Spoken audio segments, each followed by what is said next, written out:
आज का ये केस सुनने के बाद शायद तुम्हें ऐसा लग सकता है कि ये रिपीटेड केस है, इस तरह का सेम केस आपने पहले भी देखा या सुना है। पर ये सेम केस नहीं है, हाँ, पर थोड़ा सिमिलर जरूर होगा, क्योंकि हाल ही में श्रद्धा और आफताब का जो केस था वो केस और ये केस में लगभग बहुत सिमिलरिटी है। पर आपको क्या ये पता है कि आजकल इंडिया में ऐसी या इस टाइप की केस का प्रमाण क्यों बढ़ रहा है? ये सब जानने के लिए वीडियो में अंत तक जरूर बने रहे। हम ऐसी ही रियल क्राइम की कहानी इस चैनल पर लेकर आते हैं ताकि आपको ऐसी कहानियों से कुछ सीखने को मिले और अपने वर्तमान में आप जागरूक रहे। आगे बढ़ने से पहले अगर आपने अब तक मुंबई क्राइम चैनल को सब्सक्राइब नहीं किया है तो जल्दी से चैनल को सब्सक्राइब कर दीजिए। तो चलिए अब कहानी शुरू करते हैं। आज का केस डिफरेंट है, आज का केस अलग होगा क्योंकि शायद ये केस जिंदगी में कभी भी सॉल्व ना हो। यहाँ तक कि हमें ये पता है कि किसने किसको मारा है, यहाँ तक कि वो आदमी जिसने कत्ल किया है उसको पुलिस ने अरेस्ट भी किया है। इसलिए इसकी संभावना बहुत ज्यादा है कि ये केस कभी सॉल्व नहीं होगा और इस आदमी को कभी भी सजा नहीं होगी। तो चलो देखते हैं आज की ये डिफरेंट कहानी। इस कहानी का सब कुछ शुरू होता है इस आदमी से जिसका नाम है मनोज साने और इसकी उम्र 56 साल है और ये 1967 में महाराष्ट्र के अहमदनगर डिस्ट्रिक्ट में पैदा हुआ था। जितना उसके बारे में पता है उससे यही पता चलता है कि मनोज साने एक अनाथ है, क्योंकि उसके माँ बाप के बारे में ज्यादा कुछ पता नहीं। पर मनोज साने के एक चाचा है जिनका नाम मधुकर साने है और मनोज साने के कुछ कजन भाई बहन भी हैं।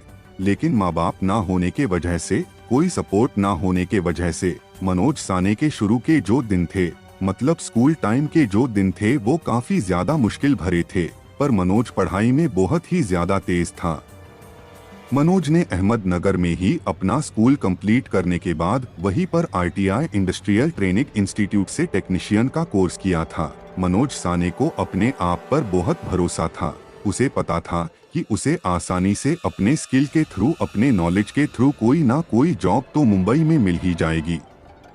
ये सोचकर अपने अर्ली 20 में मनोज मुंबई आया नौकरी ढूंढने। मनोज ने मुंबई में बहुत कोशिश की लेकिन मनोज को टेक्नीशियन के रूप में कोई नौकरी नहीं मिली। फिर भी मनोज मायूस नहीं हुआ और मुंबई से बाहर ना जाते हुए उसने आसपास के जगह पर काम ढूंढना शुरू किया और फिर उसने बोरीवली में कामगार कंज्यूमर कोऑपरेटिव सोसाइटी लिमिटेड में एक राशन की दुकान पर काम करना शुरू किया और यहाँ कई साल तक काम करते करते और पैसे बचाते बचाते हाल ही में उसने अपने लिए एक फ्लैट ले लिया था। वैसे अभी वो फाइनेंशियली काफी ठीक ठाक हो गया था। एक टाइम था जब खुद का घर ना होने के वजह से और फाइनेंशियली हालात अच्छी ना होने से मनोज की 30 के उम्र तक भी शादी नहीं हुई थी। मनोज अलग अलग लड़कियों से बात तो करता था, उनको अप्रोच भी करता था, पर शायद ही कोई लड़की उसके साथ कभी डेट पर गई होगी।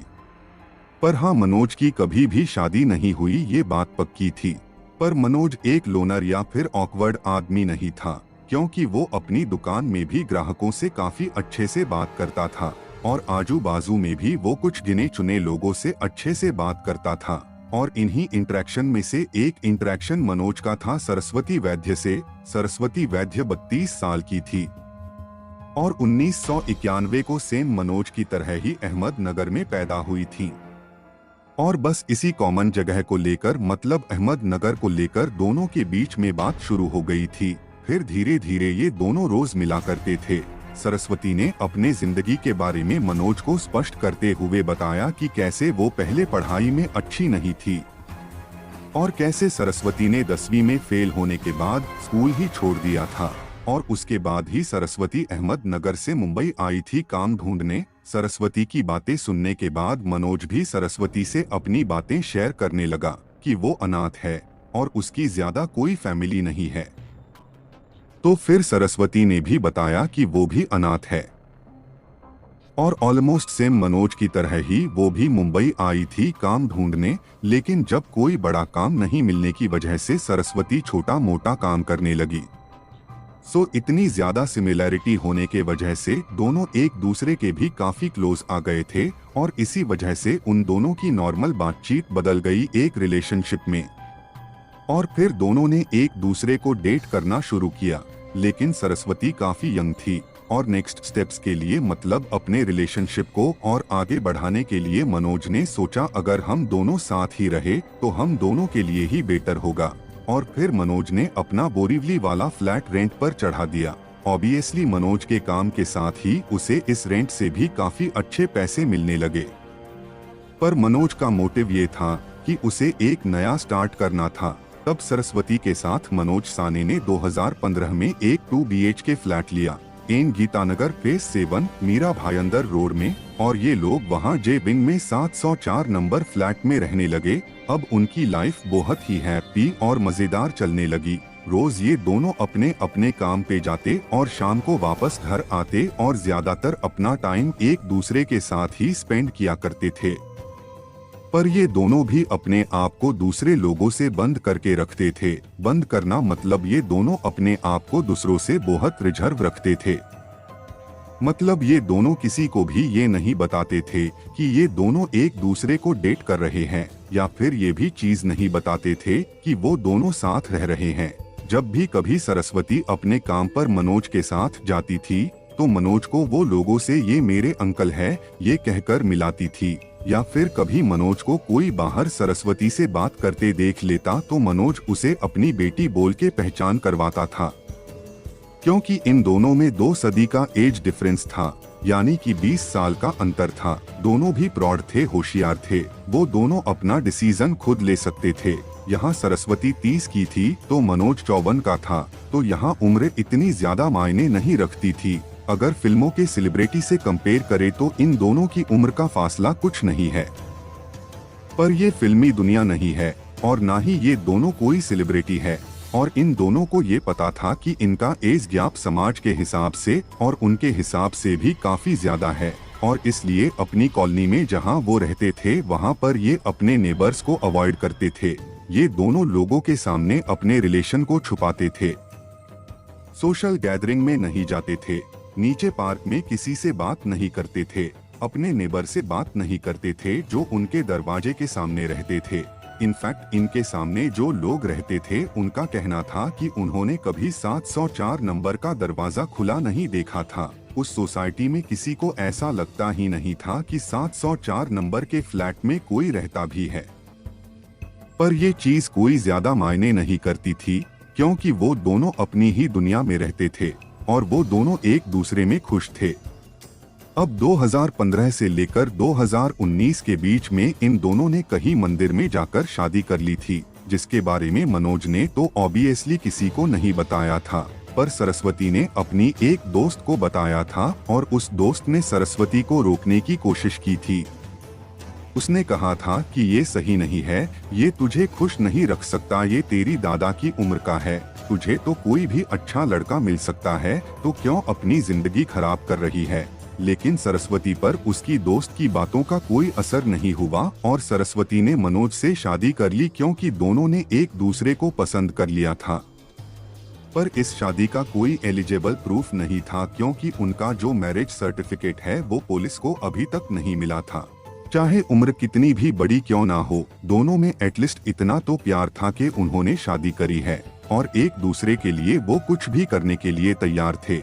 लेकिन ये सब कुछ 7 जून 2023 की रात को चेंज होने वाला था।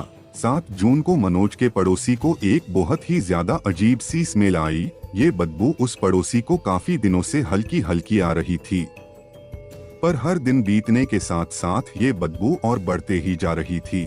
और तब इस पड़ोसी को लगा शायद उसके घर में चूहा मरा पड़ा होगा। तब वो अपने घर में मरा हुआ चूहा ढूंढने लगा, पर उसे उसके घर कोई चूहा नहीं मिला। फिर उसे लगा कि शायद पास वाले फ्लैट में कहीं चूहा मरा होगा, तो वो 3 घरों में गया। चेक करने पर उसे वहाँ भी कुछ नहीं मिला। तब 7 तारीख के सुबह ये नेबर जब अपने काम पर जा रहा था, तब सीढ़ियों से नीचे आते वक्त जब इसने 704 नंबर का रूम क्रॉस किया, तब उसे ऐसा लगा कि यहाँ से बहुत ही ज्यादा बदबू आ रही है। तब ये चीज उस आदमी को क्लियर हो गई थी कि जो भी मरा है, मतलब चूहा मरा हो या कोई और जानवर मरा हो, पर वो इसी रूम के अंदर मरा है। उसे ये चीज कंफर्म हो गई थी, क्योंकि 704 रूम से बदबू ही इतनी ज्यादा आ रही थी। वो आदमी रूम नंबर 704 के दरवाजे के आगे अपनी नाक पे हाथ रखकर अपने आप से ही बोल रहा था, कैसे लोग रहते हैं यहाँ, इन्हें पता नहीं चल रहा कि अपने घर में चूहा मरा है, क्या अजीब तरह के लोग हैं। जैसे ही इसने अपने आप से ये बात की तभी एक शॉकिंग बात हुई। उसे उस रूम के अंदर से एक आवाज आई और वो आवाज थी परफ्यूम स्प्रे करने की, और कुछ ही सेकंड बाद उस आदमी को उस रूम के अंदर से परफ्यूम के स्मेल आने लगी, जैसे कि किसी ने इस बाहर वाले आदमी की आवाज मतलब उसकी बात सुनी हो और इस बदबू को छुपाने के लिए स्प्रे छिड़क दिया हो। तब इस बाहर वाले आदमी को, जो इनका नेबर था, उसे थोड़ा डाउट आया। उसे लगा कि जरूर कुछ ना कुछ गड़बड़ है, और तब उसने 704 का दरवाजा खटखटाया और तब अंदर से दरवाजा खुला, और जैसे ही दरवाजा खुला एक गंदी बदबू का भभका उस आदमी को आया। तब उस आदमी को मतलब उस नेबर को कंफर्म हुआ कि यही वो चूहा या कोई और जानवर मरा है। दरवाजा मनोज ने खोला था। उस नेबर ने मनोज का चेहरा देखा तो उसे मनोज का चेहरा थोड़ा कंफ्यूज लगा। उस आदमी ने मनोज से कहा, शायद आपके रूम से गंदी बदबू आ रही है, आप इसको साफ कीजिए क्योंकि बाकी और भी लोग यहाँ रहते हैं और इन्हें प्रॉब्लम हो रही है। तब मनोज एकदम कूल होकर बोला कि क्या सच में ऐसा हुआ? सॉरी, मैंने इसे नोटिस ही नहीं किया, शायद किसी पाइप में कहीं अंदर कोई चूहा मरा होगा, मैं इसे देख लूंगा, आपका बहुत बहुत शुक्रिया, थैंक यू सो मच। ये बोलकर मनोज अपना दरवाजा फिर से बंद करने वाला था, तभी वो आदमी दरवाजे पे हाथ रखकर दरवाजे को रोकता है। तब मनोज के चेहरे के एक्सप्रेशन चेंज होते हैं, लेकिन फिर भी वो अपने एक्सप्रेशन को छुपाकर उस आदमी को हल्की स्माइल देता है। तब वो आदमी मनोज से बोलता है कि अगर आपको कोई हेल्प चाहिए तो मैं आपकी मदद कर सकता हूँ। ये बोलकर वो आदमी जैसे ही दरवाजे को पुश करके घर के अंदर आ ही रहा था, तभी मनोज ने उसे एक झटके में रोका। तब उस आदमी ने मनोज की इस अजीब हरकत को देखा और नोटिस भी किया। तभी मनोज को भी अंदाजा हुआ कि उसका एग्रेशन उसे फंसाएगा, और तब मनोज उसे सॉरी बोलकर एक स्माइल देते हुए बोलता है, मेरी हेल्प करने के लिए आपका शुक्रिया, बट अभी नहीं, अभी मुझे लेट हो रहा है, मुझे काम पर भी जाना है, आप प्लीज शाम को आइए, शाम को हम दोनों मिलकर मेरे घर के सारे पाइप्स चेक करेंगे। तब उस आदमी ने मनोज को बोला, ठीक है, शाम को करते हैं, वैसे मुझे भी लेट हो रहा है काम पे जाने के लिए, और वो मनोज को बाय बोलकर सीढ़ियों से नीचे जाने लगा। तब मनोज उसे जाते हुए देखकर राहत की सांस लेता है और मन ही मन बोलता है, अच्छा हुआ उसे शक नहीं आया। और कुछ ही पल में ये आदमी जो अभी अभी मनोज को बाय बोलकर गया था, वो पार्किंग में अपनी बाइक को स्टार्ट करने की कोशिश कर रहा था। तभी उसकी नजर सामने जाती है। तब वो देखता है कि मनोज जा रहा है और उसके हाथ में एक बहुत बड़ी बोरी है, जैसे कि आटे की बोरी होती है। उस टाइप की बड़ी बोरी लेकर मनोज घाई घाई में कहीं जा रहा था, और तब इस आदमी को मनोज पे थोड़ा डाउट आता है, क्योंकि उसने न्यूज में देखा था श्रद्धा आफ्ताब के केस के बारे में, इसलिए उसे अब मनोज पे शक होने लगता है। अभी उसे काम पर जाने को लेट हो रहा था, फिर भी उसने सोसाइटी के गार्ड को इस चीज के लिए अगवा कर दिया। उसने उसे सब कुछ बता दिया कि ऐसा ऐसा हो रहा है। 704 में प्लीज तुम जाकर अभी देख लो। गीता आकाश के इस बिल्डिंग में 704 नंबर का फ्लैट फेमस था, क्योंकि सबको पता था कि यहाँ रहने वाले लोग ना तो किसी से बात करते थे और ना ही कभी सोसाइटी के किसी फंक्शन में जाते थे, और हर वक्त इनका दरवाजा सिर्फ बंद ही रहता था। ये लोग सिर्फ काम पर जाते हुए ही दिखते थे। और अगेन आजकल लोगों ने फ्लैट में मरने वाले बहुत से केसेस सुन लिए थे, इसलिए उस सिक्योरिटी गार्ड ने जरा सी भी देरी ना करते हुए सीधा पुलिस को कॉल किया। और मुंबई पुलिस जैसे ही कॉल आता है फौरन पहुंचती है, क्योंकि पुलिस को पता है कि आजकल बहुत सारे केसेस आ रहे हैं फ्लैट में मरने वाले लोगों के, इसलिए जैसे ही पुलिस वहां पहुंचती है तुरंत बाकी सारे नेबर्स के साथ उस 704 नंबर के फ्लैट पे आती है। फ्लैट में ताला लगा हुआ था, तब पुलिस वालों ने कुछ पड़ोसियों को लेकर फ्लैट का ताला तोड़ दिया। फ्लैट में अंदर जाते ही परफ्यूम और रॉटन सी महक लोगों को आने लगी, और पुलिस स्टेटमेंट के हिसाब से एक पुलिस सीधा फ्रीज चेक करने गया था, पर फ्रीज में कुछ नहीं था। सो इसके बाद उन लोगों ने बाथरूम में देखा, वहाँ भी कुछ नहीं था। बेडरूम में गए, वहाँ भी कुछ नहीं था। फिर अचानक एक नेबर की नजर पड़ी किचन में, और इस किचन में रखे हुए थे एक टब और बाल्टियां जो कि ऊपर तक पानी से भरी हुई थी। पर पानी के बीच में इन लोगों को कुछ दिखा। अब 704 का दरवाजा खुल गया था। सब नेबर्स बात कर ही रहे थे, और जो नेबर्स अंदर आए थे इस फ्लैट में उनको इतनी बदबू आ रही थी कि उनमें से कुछ लोग बाहर गए उल्टी करने। आजू बाजू के लोगों ने फ्लैट के अंदर क्राउड कर रखा था, और उस बदबू के वजह से जैसे ही ये नेबर्स बाहर गए तब पुलिस लोग अब किचन के अंदर गए। सबसे पहले एक पुलिस वाले ने टब को देखा। जो टब किचन में था उसमें किसी आदमी के शरीर के टुकड़े पड़े हुए हैं। उसके बाद पुलिस वाले की नजर गैस के ऊपर रखे हुए तवे पर गई। तब पुलिस बहुत शॉक हुई जब उन्होंने देखा कि तवे के ऊपर एक मांस रखा हुआ था और उस तवे के बगल में एक कुकर था। पुलिस वालों ने उस कुकर को खोला। तब कुकर के अंदर उन्होंने जो देखा वो तो उससे भी ज्यादा शॉकिंग था, क्योंकि उस कुकर के अंदर बहुत सारे कटे हुए आदमी के मांस के टुकड़े पड़े हुए थे, जो कि आधे पके हुए और आधे बॉइल थे।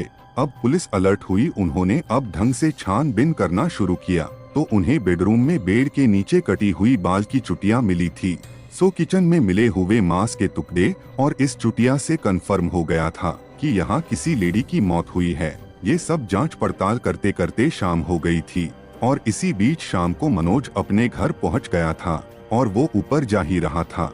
तब उसने नोटिस किया कि ऊपर वाले फ्लोर से बहुत ज्यादा आवाज आ रही है।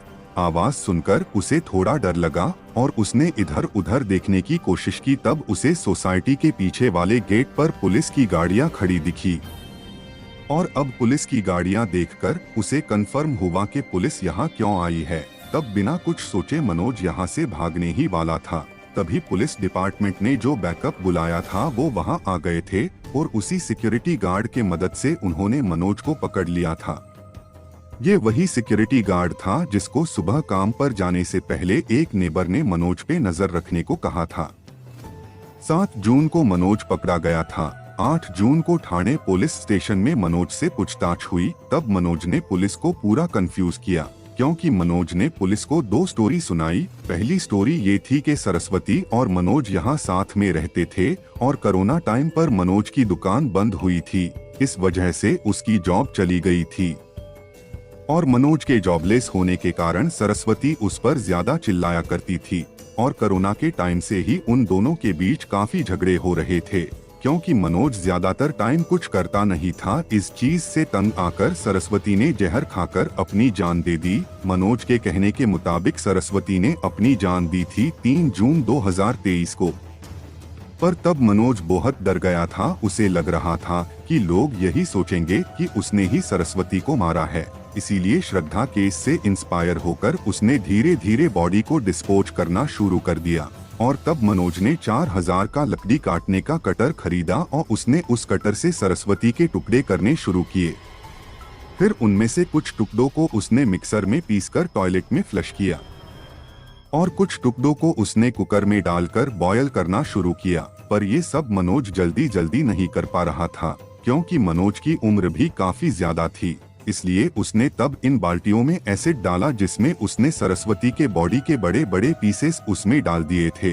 सरस्वती को काटने के बाद वो हर दिन काम पर जाता था।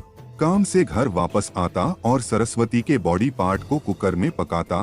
फिर अगली सुबह इन बॉडी पार्ट को, जो सरस्वती के बॉडी पार्ट है, उसको वो एक थैली में लेकर बिल्डिंग के नीचे आता है, और नीचे सोसाइटी में जो कुत्ते हैं उनको वो पकाया हुआ मांस खिलाता था। मनोज साने बहुत ही स्मार्ट आदमी था। आफताब से भी 10 कदम आगे था, क्योंकि मनोज साने ये सब काम एकदम कूल होकर कर रहा था। उसके चेहरे पे कोई भी हाव भाव नजर ही नहीं आते थे। यहाँ हम एक दूसरा पहलू भी देखते हैं कि चलो मान लिया कि अगर उसी दिन, मतलब 3 जून को, जिस दिन सरस्वती की मृत्यु हुई थी, तब पुलिस को अगर पता भी चलता कि मनोज ने सरस्वती को मारा था, तब भी पूरी बॉडी ना होने के वजह से पुलिस मनोज को नहीं पकड़ सकती थी। क्या आपको पता कि एक डेड बॉडी अपनी कहानी खुद बताती है कि वो कैसे मरी, पर अगर बॉडी ही नहीं होगी तो वो पकड़ेंगे कैसे? अब पुलिस गली के कुत्तों को तो नहीं काटेगी ये देखने के लिए कि उनके अंदर सरस्वती के बॉडी पार्ट्स है कि नहीं है। इसीलिए मुझे लगता है कि मनोज थोड़ा ज्यादा स्मार्ट था। मनोज के कहने के मुताबिक इन दोनों के बीच में लड़ाई हुई थी और फिर वो जहर खाकर मर गई और मनोज को लगा कि वो पकड़ा जाएगा, इसलिए उसने सरस्वती के बॉडी को डिस्पोज करने के लिए ये सब कुछ किया। अब ये स्टोरी मनोज ने पुलिस को 8 तारीख को बताई थी और अब 9 तारीख को कोर्ट से पुलिस को मनोज की कस्टडी मिली। इसलिए ये जाहिर सी बात है कि अब मनोज पर पुलिस ज्यादा कठोर बर्ताव करेगी। तब पुलिस ने मनोज को दोबारा से पूछा कि सच सच बता क्या हुआ, क्योंकि पुलिस को मनोज की इस कहानी पर बिलीव ही नहीं हो रहा था कि ये सच बोल रहा है। इसलिए पुलिस ने दोबारा उनके अंदाज में मनोज से पूछा कि सच बता क्या हुआ है। मनोज के घर में सरस्वती के बॉडी पार्ट ही नहीं मिले थे, बल्कि एक टाइल्स कटर मशीन और एक लकड़ी काटने का कटर भी मिला था। और जब पुलिस ने मनोज का फोन चेक किया तब पुलिस को हिस्ट्री में fast killing poison search history भी मिली थी, जो कि कई हफ्तों पहले से कंटिन्यू हो रही थी। तो अब पुलिस ने भी एक स्टोरी बनाकर मनोज को कहा कि तुम सरस्वती को नहीं जानते थे, तुमने इस लड़की को अगवा किया, उसके बाद उसका शारीरिक शोषण किया और जब ये कुछ बोलने वाली थी तब तुमने उसे मार दिया। तब मनोज ने कहा कि वो ऐसा बिल्कुल भी नहीं कर सकता था क्योंकि वो HIV पॉजिटिव है। जब 2008 में मनोज का एक्सीडेंट हुआ था तब बहुत ज्यादा ब्लड लॉस होने के कारण वो मुंबई के ही एक हॉस्पिटल में एडमिट था, जहां उसे गलती से HIV पॉजिटिव ब्लड चढ़ा दिया गया था और वो कभी किसी को भी HIV का रिस्क नहीं देना चाहता था। पर एक किलर को क्या फर्क पड़ता है कि वो किसी को HIV दे या ना दे। तो पुलिस ने मनोज के इस वाली स्टोरी पर भी बिलीव नहीं किया।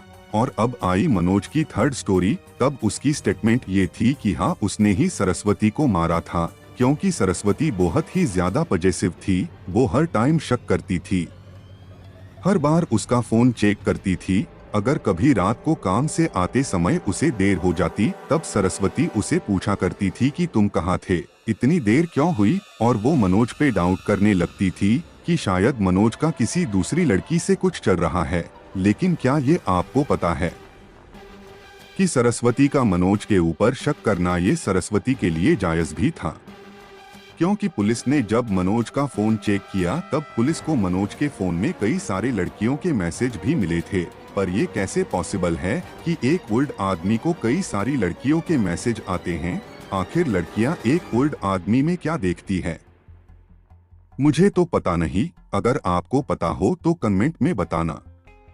मनोज को ये डर था कि इस पॉजेसिवनेस की वजह से कहीं सरस्वती उसको कुछ कर ना दे और इसीलिए सरस्वती कुछ करे उससे पहले मनोज ने ही सरस्वती को मार दिया। मनोज ने पुलिस के सामने वर्बली एक्सेप्ट किया कि उसने ही सरस्वती को मार डाला और वो इस चीज को लेकर बहुत ही ज्यादा रिग्रेट भी करता था, क्योंकि सरस्वती उसे बहुत ही ज्यादा प्यार करती थी। अब ये तो बहुत ही अच्छी बात है कि इसने खुद ही बोल दिया कि इसने ही सरस्वती को मारा है। अब आपको लगता होगा कि कहानी खत्म हो गई, क्योंकि मनोज ने खुद ही गुनाह कबूल किया कि उसने ही सरस्वती को मारा है। तो अब आगे क्या? ये केस तो यहाँ पर ही सॉल्व हुआ। पर आप जैसा सोचते हो वैसा कभी नहीं होता है, क्योंकि अकॉर्डिंग टू लॉ ये इतना आसान नहीं है। क्योंकि मनोज को अगर पुलिस इस बेस पर कोर्ट ले जाती है कि इसने हमारे सामने कबूल किया है कि हाँ, इसी ने ही सरस्वती को जान से मारा है, और जब ही मनोज कोर्ट में जाएगा तभी उसकी हेयरिंग होगी, और तब अगर मनोज ये बोलेगा कि मुझे तो पुलिस ने बहुत मारा था और मुझसे ये चीज फोर्सफुली बुलवाई गई थी कि मैंने ही अपने बीवी को मारा था, इसीलिए पुलिस को इस केस में प्रॉपर एविडेंस चाहिए था। और हाँ, अगर ये भी प्रूव हो जाता कि सरस्वती ने पॉइजन खाया था तब भी किसी तरह से मनोज अंदर हो जाता था। पर मनोज बहुत ही ज्यादा स्मार्ट था। उसने बॉडी को पकाया, फ्राई किया, बॉईल किया, एसिड में डाला, कुत्तों को खिलाया, इसलिए जितने भी बॉडी के प्रॉपर्टीज होंगे वो सब खत्म हो गए। सबसे पहली बात तो बॉडी पार्ट्स तो बचे ही नहीं है। अगर कोई बॉडी पार्ट बचा भी है तो भी उससे ये पता ही नहीं चलेगा कि बॉडी को हुआ क्या था। मे भी हो सकता है कि उसने उसको चाकू मारा हो या उसका गला घोंटकर मारा हो या कैसे भी मारा हो, फिर भी पता नहीं चलेगा क्योंकि बॉडी पार्ट्स ही नहीं है। अभी तक इस केस के बारे में कोर्ट से कोई कंक्लूसिव नहीं आया या फिर पुलिस से भी कोई कंक्लूसिव नहीं आया है। मनोज और सरस्वती का ये केस अभी के लिए यहीं पर हॉट पे है।